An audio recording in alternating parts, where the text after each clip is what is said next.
Hi, this is John Ryan with Team Handball News, and joining me on the line are the Hooter brothers, Ian Hey, and what's up? Patrick. Well, Guys, I really appreciate you coming in today to talk a little bit handball in Germany, playing for the U.S., all those good things. So thanks for joining me today. Appreciate for thanks having for us. having us. Thank you. Well, typically when we do an interview on the show, uh, mostly because we're usually talking to Americans who grew up in the U.S. proper. We talk a little bit about how they got involved in handball, and that's usually a little bit different story than I think what you guys are going to tell us. But either one of you guys can take it away. Tell us how you guys got involved playing handball. Ian, you want to start? Yes, sure. First of all, we both, I think, started with handball when we were about 6 years old. We grew up and were born in Germany. We lived 2 years in San Francisco when we were smaller, but then we came back to Germany. And like I said, at the age of 6 or 7, we started to play handball. And we stuck to this sport, and different than in the US in the moment. The team handball sport is one of the big sports in Europe and in Germany, next to playing soccer. That's something I've always wondered a little bit. And I remember talking to somebody saying, yeah, we saw like little kids playing in Iceland and they had like a bar that they dropped down on the goal so nobody could shoot up higher corner because No, little right, yeah. 6-year-olds. How is the game played when you're that young, when you're like 6 to 10 years old? It's a different sport. So, you normally start in the defense. It's like a one situation. So every player has his own player, and he has to defense that player. So it's nothing like a 6-0, like the normal defense you play in handball. It's more like a 1-to-1 situation. The kids trying to just pass the ball and get into the goal. And as you mentioned, it is like in the really small stages. You have a bar underneath the actual bar, so that they can't throw over, because the boys or the girls that play are just too small for that goal. And I suppose contact, they don't, they have like different rules on contact. They not really do. I think the contact sport is in that age. They don't really know how to like really contact the players. They just normally actually go after the ball. So it's I think the rules are the same, but just the players or the boys and girls, they don't really know that you can like foul someone. They're just more looking for the ball and to get the ball in the goal. Yeah. So you guys are playing there real little. What's it like transitioning from that beginning stages to, well, like in the U.S. when you're at that age, they don't even keep score, but at a certain point, Right. the games start getting more serious, more real. Is it the same in Germany? And how does that work from handball, going from like a little kid's game to, I don't know, young teenager or pre-teenager? Okay. I mean, yeah, Patrick, go ahead. Okay, well, I I'll think. go. Okay, you go. You go ahead. So I think we personally learned from an early age on that we compete on a high level. We played for TSV Bayer Dormagen since we were little, and it's pretty funny because we just played against Gummersbach, a big team in Germany, and they've always been our rivals. And already when we were in the youth, if we were like 12, 13, we had these big rivalry games against Gummersbach. where we also knew, oh, we want to win this game. So I personally think that we already had kind of this competitiveness at an early age. I know how it is in the States that, like you said, the really small ones, they don't keep score and everyone's kind of the winner at the end. But I think we didn't really have that. We had this competitiveness at the beginning, and I think that's also a good aspect. Yeah. And do they have different age level teams? Is it like U13, U15, U17? Right, Yes, right. exactly. Well, that's how it is. You start. That's how we call it in Germany. It starts with the F youth, and then it goes all the, or even the E youth. That's like the smallest group, and it goes way up to the A youth. So that will be like players 18, 17, 18 are A youth. That's the last year of youth team, and it starts with the E youth. That should be like about 6, 7. Okay. And then you like go through all these youth, and afterwards you maybe stop and say, okay, I'm finished, or you say, okay, let's go to the men's team. Yeah. And does Dormagen have like two men's team or three men's team, and how is that transition going from the last youth team to the adults? How does that work, and how did it work for each of you? After the A youth, we have 3 teams. Well, but the last team of the men's team is more like hobby. I think they practice like once or twice a week, and they really do it for fun. The second team is like it's a team for the younger players, just to gain experience. The league is, I think, the 5th league in Germany, so it's pretty good. Young players that don't really make the first team in the moment in the second Bundesliga, they have the chance to gain experience in the 5th league.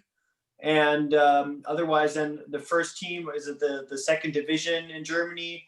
And the biggest change is the physicality. So you go from an A youth, like you're a teenager, and then you go to the first team, and you just have like men that are really buff and fast and strong. So that's a big change from youth to the second division, or even men's.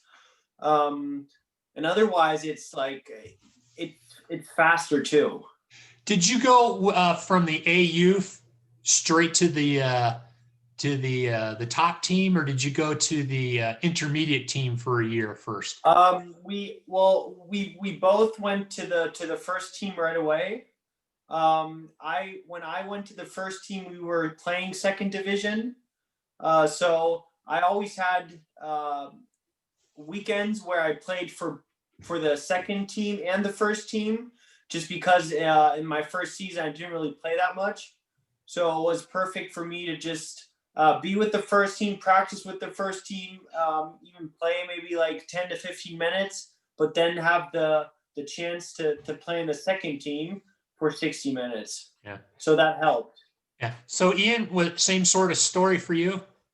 Yeah, exactly. So we already also had that in the A youth, where we could experience already some game time in the second team. And after coming from the youth, we or me personally also had the honor to go right away to the men's team. What percentage of the players, like on your A youth team, made that transition to the top team? I think it depends on youth. Every year, the youth team, I think with Ian's team, there were 3 or 4 players that went up. I think it kind of depends on in which division you are at that current moment. In my A youth, there were players that went from the A youth to the first division, so they changed clubs. And in my year, from the A youth to the first team, it was me and one other player. Okay. So it always depends. Yeah. And, that's the other thing. And I don't need to go into contractual details and whatnot, but it's a step up. And I don't know, I think it depends on the second division team or even the third division team. You sign a contract, it's maybe not a full-time salary, but there's a commitment by the player and a commitment by the club. Is that a way of explaining it? Yeah, exactly. Right. Especially for the players that go up, it's more an honor to be able to be a part of that team, and to practice, to have the facilities, to have all the infrastructure, just to get better every day and work hard. And I think that is like a big argument for the youth players, just to be a part of that team. Yeah. And then I would guess that the typical, then there's a path that different players go toward. Somebody does that for a year or two, maybe it's not their thing, and Right. they decide not to go it. Maybe Right. they're just not that good, or other players, they're really good, and the club says, hey, you've been with us now, you've gotten this experience, and the Exactly. discussion is held Exactly. to And decide whether to keep it. there are even stories where a player is told by the team that he's not good enough, and he goes to a less good team, gains experience, and gets so good that after like 2 years he goes to first division team. We had that already in Dormagen too. So there are so many different stories, and that's the beauty of this game, and the beauty of just sticking to it, and practicing. That's why we love the sport. Yeah. Well, and I don't know how familiar you are with how things are structured into the U.S. And it's really it's a up or out situation. If you're like a basketball player, I mean, yes, Mhm. in college there's lower divisions, but if you don't get into the first division basketball, the path to get to Right. first division or pro, You're done. Yeah. it doesn't exist in the U.S. Right. Exactly. And that's what I love about the European system, where somebody can come from a smaller town, smaller club, and Mhm. he can work his way up into his mid-20s if he wants to. Exactly. Yeah, that's just not possible in the U.S. Exactly, and that's what I really like about the system that they have there. Talking a little bit about the Dormagen club as well. One of the things I noticed, and I got to thinking, because congratulations to both you guys, you signed up for 3 more years with the home club. We did. Thank you. Thanks. And that's a big thing, and it kind of goes along to what I was saying about club commitment, player commitment to the club. It's Right. a contract. You guys are pro athletes. Yeah. There's an expectation that goes with that. Exactly. Right. Well, as you mentioned, we just signed 3 years, and just because we're really happy with the team, we're happy with the way we practice, what possibilities we have with the TSV Bayer Dormagen, and that's just something that makes us really happy. We love being here around Cologne, Düsseldorf, the area, and having the possibility to play with your home team in the second division is just an honor, and we're really fortunate for that. And one thing I got to thinking, because I've been investigating a little bit more on college programs in the U.S. and how they're set up, and the scholarships and that sort of thing. And I got to thinking, because both of you guys are, Patrick, I guess you've completed your studies, and you're still working on a degree. I got to thinking, it's not that much different from someone who is just playing for a scholarship at a big time university in a different sport. maybe I've got that wrong, but you guys you're a student and you're an athlete, much the same way somebody playing basketball or football at Ohio State is. It's just not fully connected with one institution. Right. Yeah, Right. exactly. I think, yeah, that's totally correct. The thing, like you said, is just that we don't really have that connection with our universities. We're a separate club with TSV Bayer Dormagen, and yeah, everyone if who studies or works has the possibility then to go to this club and play sports and play handball, and that's kind of the difference. And I think there are probably a lot of pros and cons for both kind of ways. I mean, it's always really nice to see also like the college mentality with sports. I wish we kind of would have that here too. But I think there are also a lot of pros for having this club also. Yeah.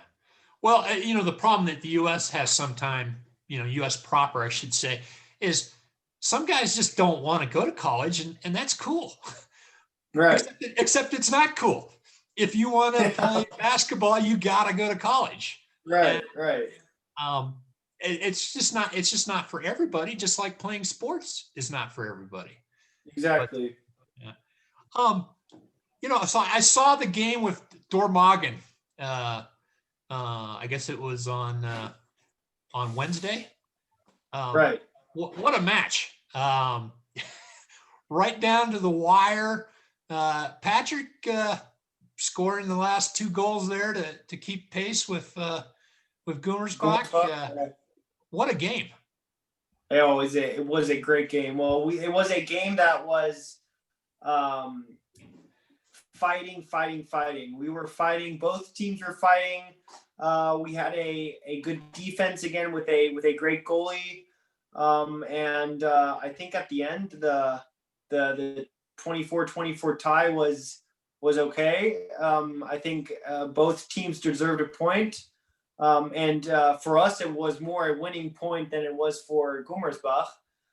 So we were very excited to end this year with a point for us.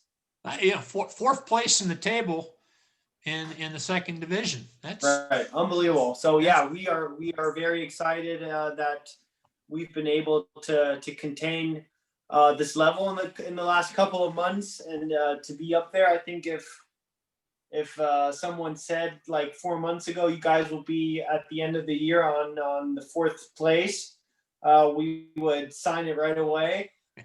Yeah, we're very happy about the situation, and hopefully in 2021 we can still continue. Yeah. Now, one thing you guys were talking about earlier is how they're big rivals for you, even at the pro level, I guess. So are you still playing against some of the same guys you played with? I mean, that played against when you were like 13, 14? Yeah, definitely. I mean, of course, a lot of players then switch the clubs or also stop maybe playing handball. But now against Gummersbach, for example, there was one guy who is 1 year older than I am, and we also played him in the youth. So that's definitely the case that you sometimes, see other players you played against before. Yeah. And on relative, in terms of a pecking order, I'm sorry, I'm not pronouncing Gummersbach correctly. I think of gummy bears every time I've seen them. But yeah, that's right. They don't come from there, do they? Gummy bears? Or is that just no? It's just that's. But I remember seeing them play in the first division for many years, and I had a subscription to watch the Bundesliga before they started geo-blocking me out. But Gummersbach, they were always in the top level. Oh yeah, Gummersbach is. I think it's last year when they went down, it was the first time they went to the second division. So Gummersbach was always way on the top. European. They went to European tournaments. They were really, really good. And yeah, unfortunately, they went down. But I think they're doing a good job to go back up. Yeah. And that's kind of where I wanted to head the discussion next. And I saw it. I don't know if either it was in your write-up, Patrick, or Ian's write-up. There was a little bit of discussion. We love Dormagen. We love staying with them, and it's Right. high-level competition. And maybe we can even go to the first division. And I read that, like a week ago, and I'm like, guys are making some good progress. I'm not ready to say that, that leap to get up to the first division, it's in shouting distance now. I mean, you guys, Right. maybe you're Well, a player or two short. Yeah. Well, you're right. That should be our goal. That should be the goal of TSV Bayer Dormagen, because TSV Bayer Dormagen was always one of the teams that went up or was in the first division. And well, we really have everything. So Dormagen loves handball. As I mentioned, we have the infrastructure. We have a great hall where we play. We have about 3,200 or 3,400 people that can watch the game, and we're progressing. So we've been now in the second division now for 3 years. We're doing a good job there, and I think, or Ian thinks it too, it should be the goal of the team to maybe in like 1, 2, maybe 3 years go up and aim the first division. But I guess the thing I was looking at. Go ahead, Ian. Yeah, maybe one point to add to that is I think you maybe read that regarding our contracts, because that's really our goal. We want to stay like as one team, and we want to try to hold the players and try to really focus on practicing with the same people and try to develop as a team. And that's why we think like in 2 or 3 years that we actually can make this step. Yeah, and I guess where I was getting at it from a selfish USA fan, I want you guys playing at the highest level possible and becoming the best players possible. And, Right. and part of me was like going,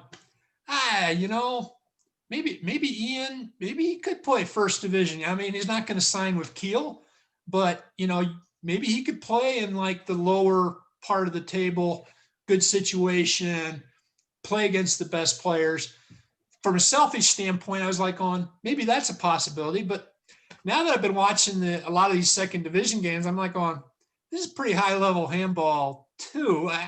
Maybe it's not a problem. Maybe it doesn't matter. Yeah, I think what's really important is, I mean, like you said, if you go to a first division team, I think it's probably the first step is hard to get into the team. You have to really show yourself. You have to really show that you're a player who can play over 30 or 40 minutes, like on a really high, consistent level. And we now in Dormagen have the privilege that we can really play or get a lot of playing time, and I think that makes us better and better each game. And of course, first league would be something huge as well, but I think that regarding playing time, we would still maybe have to go a step back and maybe just have the possibility to play maybe 10 minutes, 15 minutes at first. And now from the experience, just playing really 60 minutes almost in a game, that really makes a big issue. Yeah, because one of the things I was looking at, in order to, get promoted to the first division, that is a dogfight. And I'm looking at like Gummersbach and Hamburg, and man, you can only slip up once or twice in the season if you want to go up, because only 2 teams get to do it. And then there's always going to be a couple teams coming down from the first division that are like, they're going to be, wanting to get back up. It's Exactly. So the second league is so equally, so that there's like every team can beat each other. In the first league, it's like maybe a little different. You'll have Flensburg, you'll have Kiel, that are really so good individually, so good that they really beat the teams on the bottom. But and that's we experienced this unfortunately when we played against Fürstenfeldbruck. We lost against a team that went up from the third to the second, and they were last. So it's really a dogfight in the second Bundesliga. Everybody can beat everyone, and if you're not concentrated for 60 minutes the whole year and lose points, then you're gone. So then you're gone and can't really go up anymore. Well, and that's why the that point was a lot bigger point for you than it was for Gummersbach, because Right. that's a point that could keep them from getting promoted. Exactly. Yeah, And one thing, I guess you're actually going to be working now with the club, Patrick, and you've got a marketing degree, that sort of thing. Yeah, I have a well, I did international business here in Germany, and I'll be focusing on the marketing and sponsoring, trying to get new companies to help us out, and that will be one of my main fields. Yeah. One thing that I was curious about was, and this is something I have talked about for years, about, if handball is going to get bigger in the U.S., that we need like a Dirk Nowitzki playing in Europe that people can identify with and root for. Right. And that's, I was wondering, what your perspective was on that sort of thing from a marketing standpoint, and whether even a club like Dormagen, with two Americans already playing for it. I guess Drew Donlin played on your second team for a season. Yeah. What's the possibility of a club like Dormagen kind of being like an ambassador, or kind of like an America's team for handball fans back in the States? Well, it depends, because I think on the marketing perspective, it's pretty hard to get the Americans to watch handball, just because baseball, basketball, ice hockey, and football are just so huge and like stuck to the U.S. Americans in their head.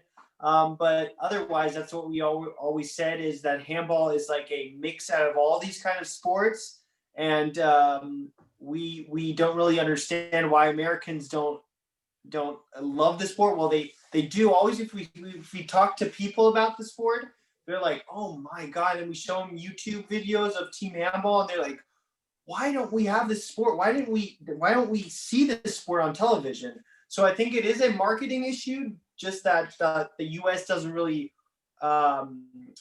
promote the sport enough. But I think it is a good idea that there could be like the TSV by Dormagen, who is like an ambassador for this sport, but it would have to expand a lot more.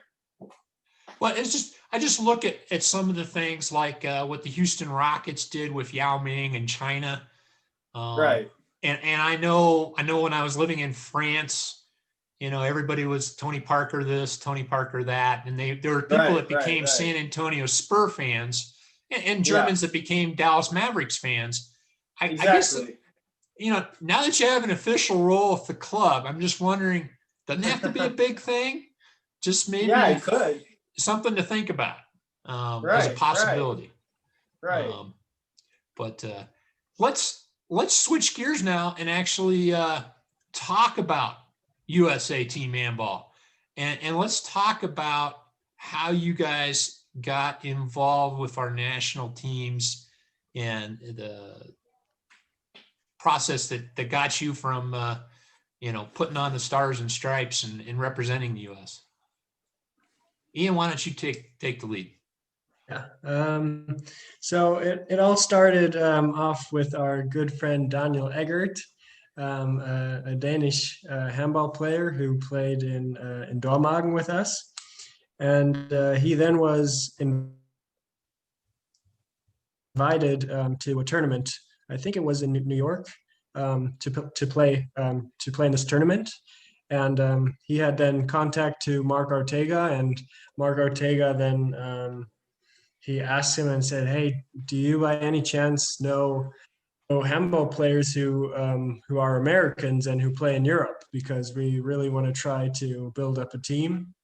And it was funny because Daniel Eggert, he was new in our team, and he was like, "Oh, I'm not really sure, but I think I have these two young men who are actually also American. I think their mom is American."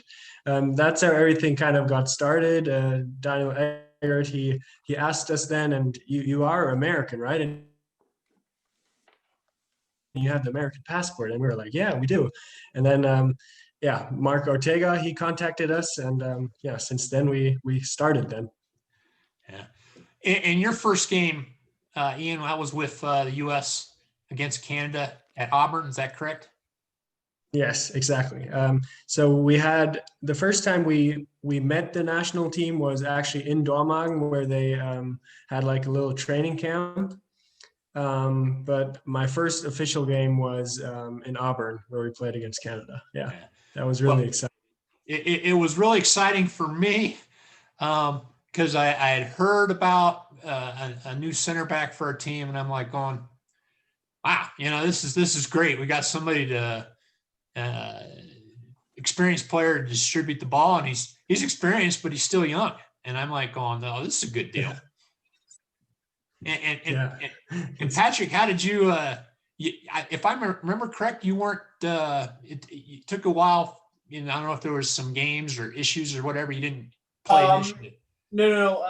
I unfortunately had it for Canada.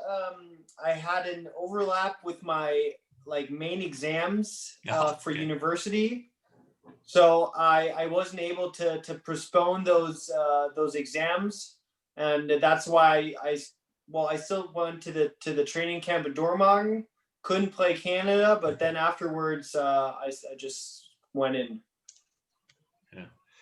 And you mentioned briefly your mother is American. Is that how you got citizenship? And what talk a little bit about your ties to the States and trips back to the U.S., that sort of thing. Right. So my mother was born and raised in San Francisco, and that's how well my aunt and my uncles, they live in San Francisco. Two of them. My mother has three siblings, three sisters. Two of them live in the States in San Francisco, and one lives in Switzerland. And that's how we. Well, maybe I have to like swift a little. So my mother met my father, a German. He lives here in this area, Cologne, Düsseldorf. And then she moved over. But after I think like 10 years, they got a divorce. And in that time, then we went over to San Francisco for 2 years, staying with my grandparents. That's where we lived there for 2 years. Had a great time. Played baseball, played basketball, did everything. What ages were you then? Huh? What ages were you guys then? We were like I was 7, Ian was 5. Ian was still very small.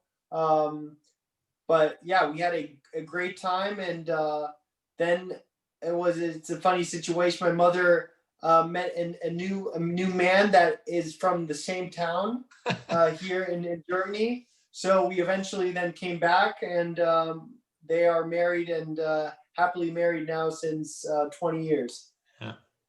So you got a couple of years in the U.S. So you got that tie back to the States, and sometimes it's viewed as controversial. All Americans, they're dual citizens, and they didn't grow up in the States. And I've got my own perspective on that after living in France for 5 years. Right. What's your perspective on that? We do have a lot of dual citizens now. It still seems like an American team to me. What's your guys' perspective on that? Yeah, I think, like you said, it's a lot of players of us, I think, have the same experience like we did. We we don't really like say we're dual citizen or we feel more German or more American. Patrick once said it, and I think he said it really good because, of course, we live in Germany, but we come over and visit our family almost every year when it's possible. Of course, when we do not play too much handball. But every time we come back, it feels like home right away, and I think that's really an important fact, that we, of course, we have dual citizenships, but we can really identify actually being also American, and I think that it's also for the sport now. It's kind of the first step of trying to bring this sport a little bit more popular, and it's really hard to create a team just of like full Americans who only have the American passport, because hardly anyone plays this sport. So therefore, I think it's just important that we're kind of the starting point, and that we show the younger generations now what a great sport this is, and that they maybe start developing and wanting really to play the sport. Well, I think that was very well said. And having lived abroad, I sometimes think that if you're an American living in Europe and you get some questions about why are you an American, and when I was there, it was the Iraq War and George Bush. I can't hardly imagine sometimes knowing the political leanings of a lot of Europeans, and like Donald Trump, and he's your president. Right. And, I guess what I'm saying is you almost in some respects become, you really think about what it means to be an American, not living in America. Exactly. Definitely. And that's a really funny point because I just moved now with my parents. We have now a new home, and we have our American flag here. We put our American flag up, and it looks really nice. And some people were walking by, and they're also asking, "Oh, these people are American, I guess, huh?" And I also heard something about Trump already, and so that's really funny you mentioning that. Yeah. I can just imagine. Well, let's talk about what's happening here in the next 2 to 3 weeks here. You guys are actually getting ready, probably packing up the suitcase and getting ready for a training camp. Let's talk a little bit about what's going to happen in Denmark. So we will be leaving on the 4th of January. There'll be all from all over the place, and we'll be flying into Denmark. 1 week training camp, just to get together, be able to practice together, because I think we haven't seen each other since Lima, Peru, due to the COVID situation. So yeah, we are really happy now to get together before the tournament in Egypt, practicing together, just like to get a kind of feeling of knowing each other, playing with each other, and that will be a week. And after that, we'll be able to go to one of the biggest championships a handball player dreams of, and I think we're really fortunate about that. Really lucky to be able to play for our home country. And I think it will be a blast. Yeah. Do you guys know, you guys going to play any friendly matches? Who you guys might be playing? We do. We have 3 Danish first division teams. Let me check. I always pronounce them wrong. Here, it's the first game will be against Holding, I think. Reba E. I don't know. Sonderesk and Kolding. No, those are some. Pardon my pronunciation. It's Ah. probably wrong, but Well, that should present some good competition for you guys. Chance to yeah, exactly. see a lot of different combinations.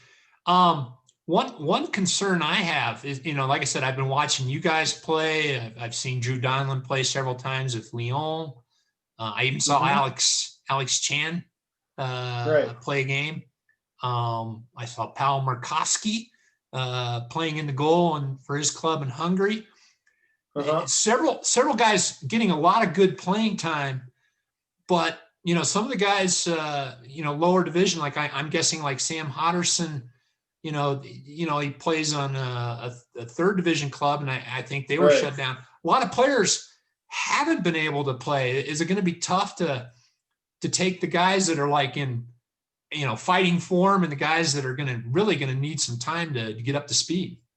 Right. I think that's a big issue for the players, even though I think most of the players that were shut down had possibilities or solutions to practice with teams. For example, Gary's team was shut down, but he had the possibility to train and practice with us during the time. Okay, that's good to hear. Yeah, right. So it is a different situation because like real playing time to training time is something totally different. If you have playing experience, it's something totally different to just practicing day for day. But I think we're all fit. That should be good, and that's why I think that it should work out. They'll get back to their performance. Yeah. Well, as much as possible. like you said, it's tough to. I mean, that's why I feel really good about the games you guys have been playing. You guys have been going to war. It's gonna be tough for those guys to, just going back from when I used to play. It's tough to contain go that level. Yeah, right. Yeah.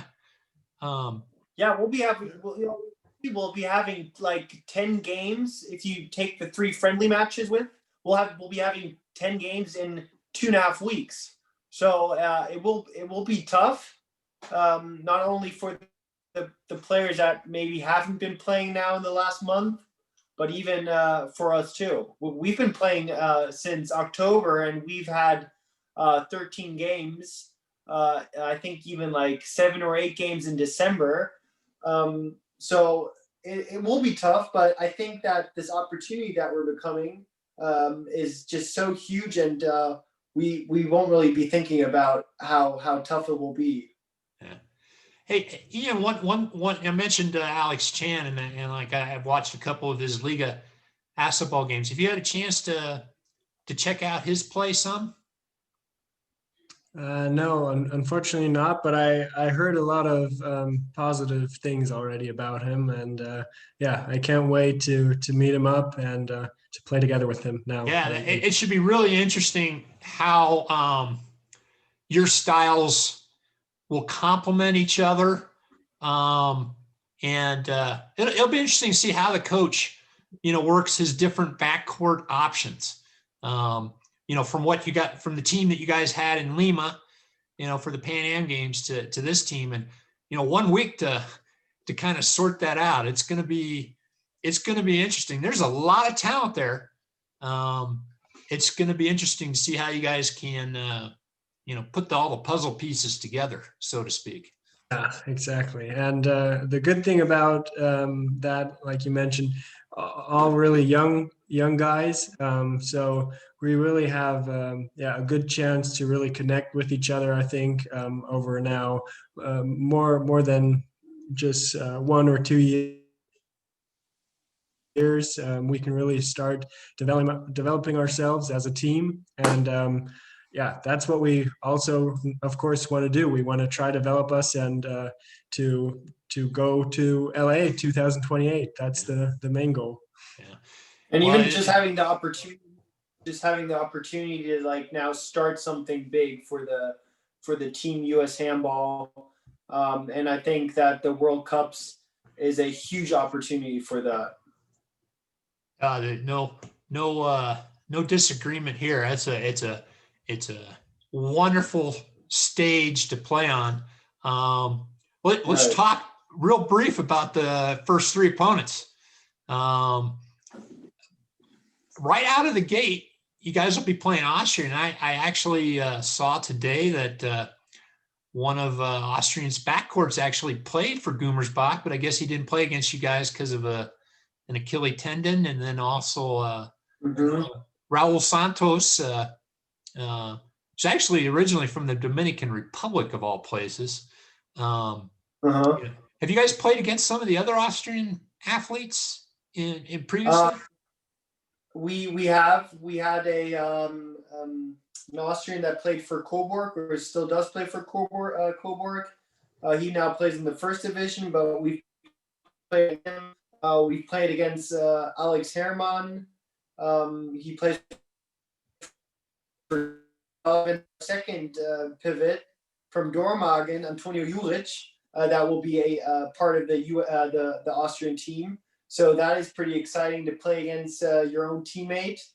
I think that Austria, they're a really good team as well. But I think if we would have to say which chances are the biggest to win, we would say Austria is the biggest chance to win. Norway and France, they're really good. So we shouldn't be lying about that. Those are teams that are just above all expectations, and it will just be fun to compete against them, and maybe even to how do you say it? Somehow push them. Yeah, push them. Show some flashes of where you can play against them. And like we were talking a little bit beforehand, how we played against Sweden and Bengen's boys, and we played with them for half. Right. I remember Per Carlin having to put on take off his sweat and come into the game. And I'm like going, you thought you're just going to roll right over us, which they did in the second half. Which they did. Exactly. But the thing for us, and I was one of those guys that didn't grow up playing handball. I was able to say, like, these guys, I mean, they're way better handball players than we are, but maybe not me, but like Derek Heath's a better athlete than anybody on this team. So that's to me what I'll be looking for is competing and hanging tough for a while. Maybe there'll be some fast breaks, and you guys will get behind, but playing all 60 minutes, just making the best out of it. Yeah, that's what our goal is too. Yeah. And then I think what we were talking a little bit about with Austria, obviously a more experienced team, but exactly. You guys have played against some of those guys. I don't think you're not going to be in awe maybe the same way you will when you Right. Yeah, so we'll be excited. What happens. We'll see what happens. Definitely. All right. Well, guys, it's been great chatting with you, getting to know you guys a little bit better. I'll be definitely be watching from the U.S. Really looking forward to a strong performance, and all I can say is good luck to you guys. Thank you. Thank you for having us. It was a pleasure talking to you, and we'll hope to see you soon. All right. Well, So how are you going to watch the games? We have to also tell our family how they can watch the games best. Let's just say that behind the scenes, I've done everything possible to get these games on TV with the best network possible. From my perspective, there is nothing more important than the development of the sport in this country than getting them on the best channel possible. I know that there's some discussions that have taken place. A high-level guy at ESPN followed me on Twitter and I had a Okay. conversation with him. So I'm not saying it's going to happen, but I have some optimism that that maybe ESPN or NBC or some network will pick up these games. But Okay. a lot of times these deals That'd end be up getting awesome. done at the last moment. Right. Right. But yeah, Okay. Well, that's the best. yeah. Well, anyway, for Ian and Patrick Hueter, this is John Ryan, and thanks for listening.